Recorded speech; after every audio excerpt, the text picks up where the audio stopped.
मेरा नाम है अशोक। आप देख रहे हैं बक्सर डेली न्यूज़।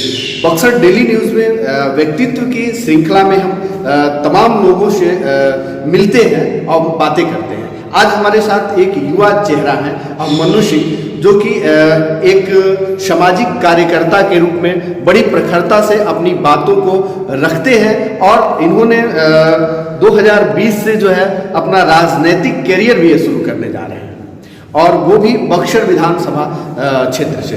तो सबसे पहले आपका स्वागत है और बात के क्रम को शुरू करते हुए संक्षेप में हम जानना चाहेंगे कि अभी तक आपका जो सामाजिक और राजनीतिक सफर है वो क्या है। पहले तो मेरा नाम अभिमन्यु सिंह, और सामाजिक जितने भी कार्य हुए हैं करीब हम लोग लगे हुए हैं 8-9 सालों से विधान काम कर रहे हैं। लेकिन अभी मेरा एक बैनर है प्रकृति जन कल्याण संस्था। वो बैनर दिन रात गरीबों के लिए, मजदूरों के लिए, शोषितों के लिए, अकलियतों के लिए, यानी समाज के हर वर्ग ऐसे जो दबा कुचला अपने आप को महसूस करता है, ऐसों के बीच में काम करता है। प्रकृति जन कल्याण संस्थान उस बैनर का नाम है। और राजनीतिक की जहाँ तक बात है तो राजनीति में हम अभी एकदम नए हैं।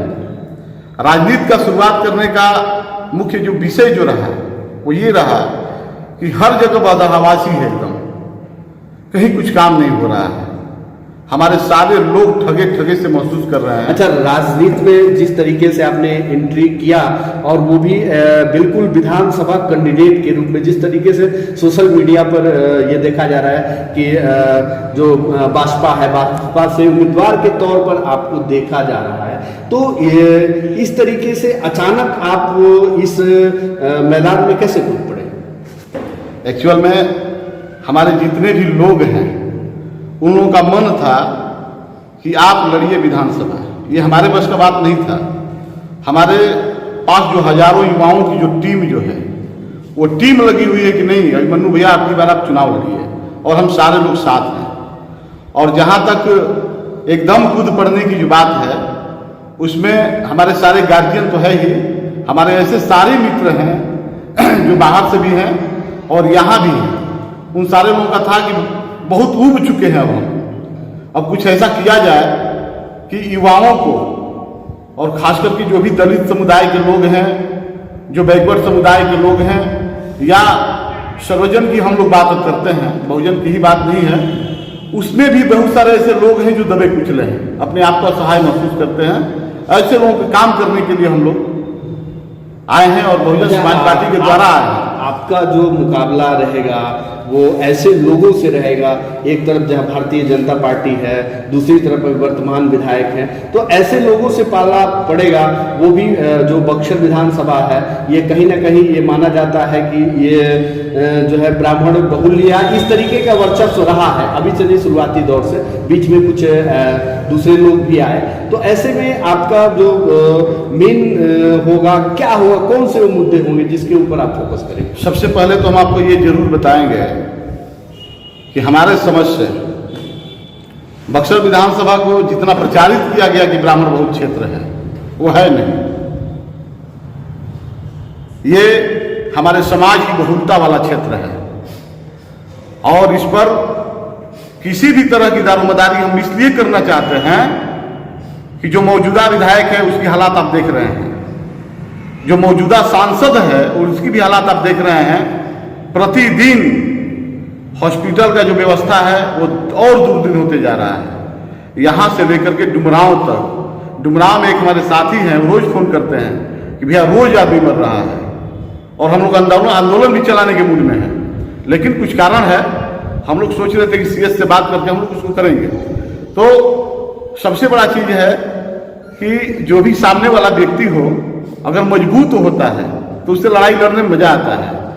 और हमारे साथ भक्तों की टीम नहीं है, हमारे साथ युवाओं की टोली है। आपको देखने को मिलेगा जब समय आएगा तो हजारों का काफिला जो होगा उसमें युवा की जो भागीदारी होगी। अभी भी आप देखिएगा हमारे साथ, कभी भी देखिएगा युवाओं की एक टोली सी रहती है, और वो टोलियां कहीं भी जाती है तो 50 से नीचे नहीं जाती है। अच्छा, बक्सर के लिए आपके पास वो कौन सा विजन होगा जिसको लेकर के आप लोगों के बीच में जाएंगे? बक्सर के लिए वो कौन से सपने होंगे जिसको लेकर के आप जाएंगे चुनाव में? सबसे बड़ा सपना है शिक्षा। यहाँ के शिक्षा पर शिक्षा माफियाओं का कब्जा है और गरीब का बच्चा नहीं पढ़ पाता है, इसलिए कि फीस बड़ी महंगी है। और सरकारी विद्यालय का हालात ये है कि माननीय नीतीश बाबू कैसे क्या कर रहे हैं कुछ समझ में नहीं आ रहा है। उनको बोलने लायक भी अभी हम नहीं हैं, लेकिन ये कहेंगे एक सामाजिक कार्यकर्ता होने के नाते कि आप सुधार अगर करते पहले से तो शिक्षा का ये व्यवस्था नहीं रह जाता। आज जो जगह जगह जो उग आते हैं प्राइवेट स्कूल, वो नहीं होता, और वो नहीं होता तो हम शिक्षा में सर्वोपरि रहते हैं। सबसे पहला मेरा जो विजन जो है यहाँ शिक्षा को सुधारना। अच्छा, आप ये युवा नेता भी हैं। युवाओं की बड़ी एक समस्या है कि युवा राजनीति में आते तो जरूर हैं, लेकिन ये देखा जाता है कि कहीं ना कहीं या तो बाजारीकरण के शिकार हो जाते हैं या फिर कहीं ना कहीं दूसरे राह पर चल देते हैं, टिक नहीं पाते हैं। तो इसके लिए आप क्या कारण मानते हैं, किसको उत्तरदायी मानते हैं? देखिए, मेरा एक मुहिम चल रहा है इस पर मेरा एक मुहिम चल रहा है। युवा ही देश को बदलेगा, और युवा में अनंत सागर जैसी गहराइयां हैं। वो समझ सकता है कि हमको कहाँ क्या करना है। युवा अगर ईमानदार हो तब। आज के युवा राजनीतिकरण के शिकार हो जाते हैं, जो कि नहीं होना चाहिए। या तो आज के युवा राजनीतिकरण के शिकार होकर हाशिए पे चले जाते हैं, और नहीं तो दलाल बन करके दलाली करना शुरू कर देते हैं। तो हमारे वैसे बहुत युवा है, अभी यहीं पर है एक युवा, अभी तो नहीं है यहाँ, दुर्भाग्य से नहीं है, मोहित कुशवाहा, जिसका उम्र एकदम कम है, बहुत कम है उसका उम्र। आप मैंने अंदाजा नहीं लगा सकते हैं उस उम्र में ये जो लड़का जो है लॉकडाउन की स्थिति में, अब समझिए कि पूरे बक्सर को हिला करके रख दिया है। आज जरूरत है ऐसे युवाओं की। हमारे एक है मित्र हैं और हमारे संस्थान के अध्यक्ष हैं राजू खरवार, जिन्होंने दिन रात मेहनत करके किसके यहाँ क्या क्या चाहिए वो सारा चीज उपलब्ध कराए। ऐसे युवाओं की जरूरत है। हमारे पास एक युवाओं की टोली है, हमारे पास माने उस तरह का टोली है जो किसी भी बात को आपके सामने कहना जानता है। अच्छा, सोशल मीडिया पर लगातार आप एक्टिव भी रहते हैं, और कितना महत्वपूर्ण मानते हैं आगामी विधानसभा चुनाव हो, उसमें सोशल मीडिया के महत्व को आप कितना रखेंगे? जी, बहुत ही असल में यही सवाल होना चाहिए था। आज जो लॉकडाउन की जो स्थिति जो चल रही है और कोरोना जैसी जो महामारी जो चल रही है, उस पर यही सवाल जो है मैंने असल में विषय यही होना चाहिए।